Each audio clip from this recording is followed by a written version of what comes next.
base de l'article 139 du code de procédure pénale kon biñ ko laajee ndax nangu nga li ñu lay tuumal inculpé ko naka bàyyi nëgandiku mooy may ko liberté provisoire mbaa su ko mënul may liberté provisoire pure et simple mu assortir ko du contrôle judiciaire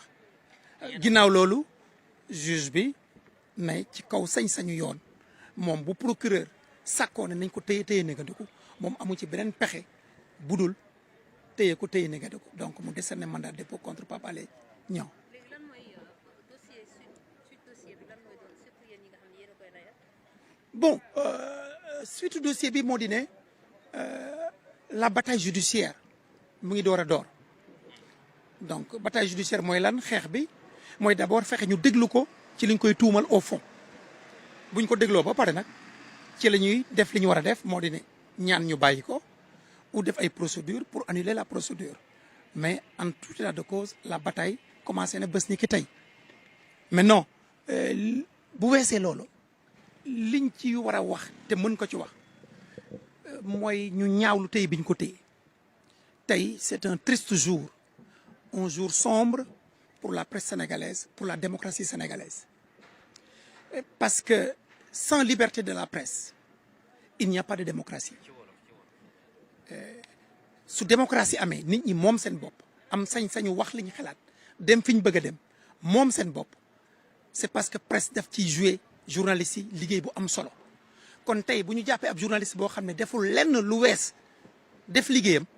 ñu téye ko ci loolu lu ñuy ñaawlu la c'est scandaleux jàppoon nañ ne démocratie buy woote ne démocratie bu mag la war na dépasser di téye ay taskatu xibaar yoo xam ne defuñ lu dul seen liggéey ndax li ñu ko toppee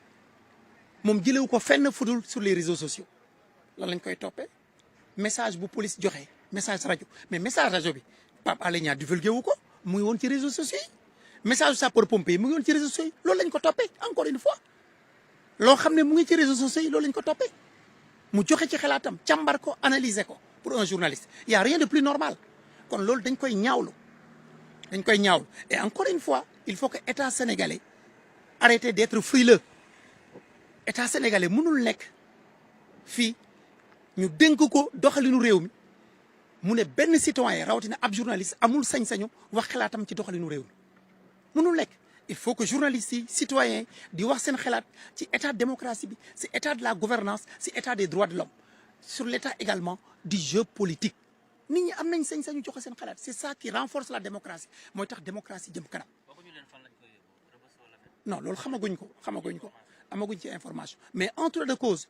li état du Sénégal war a xam moo di ne la prison n'est pas une réponse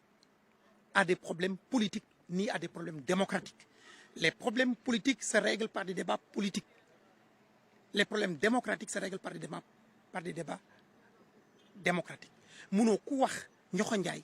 ku wax loo jàpp ne neexu la nga jàpp yóbbu kaso ça ne peut pas continuer il faut que l'État arrête. Bon yaakaar nañ daal le plus rapidement possible nañ ko déglu sur le fond en tout cas tout le collectif des avocats ñu ngi liggéey ci loolu. Peut-être en français, Maître Sarr, votre client Pape Alé Niang, est-ce que vous confirmez le mandat de dépôt? Oui, je confirme. Nous venons de sortir de l'audition de Pape Alé Niang. Je parle au nom du collectif des avocats que je coordonne. Il a été entendu tout à l'heure par le deuxième cabinet et il a été placé sous mandat de dépôt. Il est poursuivi pour 3 infractions: divulgation d'informations militaires non rendues publiques par la hiérarchie, de nature à porter atteinte à la défense, recel de documents administratifs et militaires, diffusion de fausses nouvelles, de nature à jeter le discrédit sur les institutions. Voilà les infractions, les 3 infractions reprochées à Pape Alé Niang. Et donc, il a été placé sous mandat de dépôt par le juge du deuxième cabinet. Par rapport à... Bon, la suite, nous allons nous organiser pour demander qu'ils soient entendus le plus rapidement possible pour qu'on puisse dérouler notre stratégie de défense qui tend à le faire sortir le plus rapidement possible. Qu'il obtienne liberté provisoire en attendant de poursuivre le combat jusqu'à l'obtention d'un non-lieu. Parce que nous estimons que les faits qui lui sont reprochés sont mal fondés, ne sont pas du tout avérés. Et cela est incontestable. Il a été arrêté, poursuivi sur de prétendues diffusions d'un message radio de la police et des sapeurs-pompiers. Alors que ces messages sont dans l'espace public avant que Pape Alé Niang n'en parle. À partir de ce moment-là, on ne peut pas lui reprocher d'utiliser des messages qui sont sur les réseaux sociaux pour en tirer les conséquences, faire son travail d'investigation journalistique pour éclairer l'opinion publique. Sa place n'est pas en prison.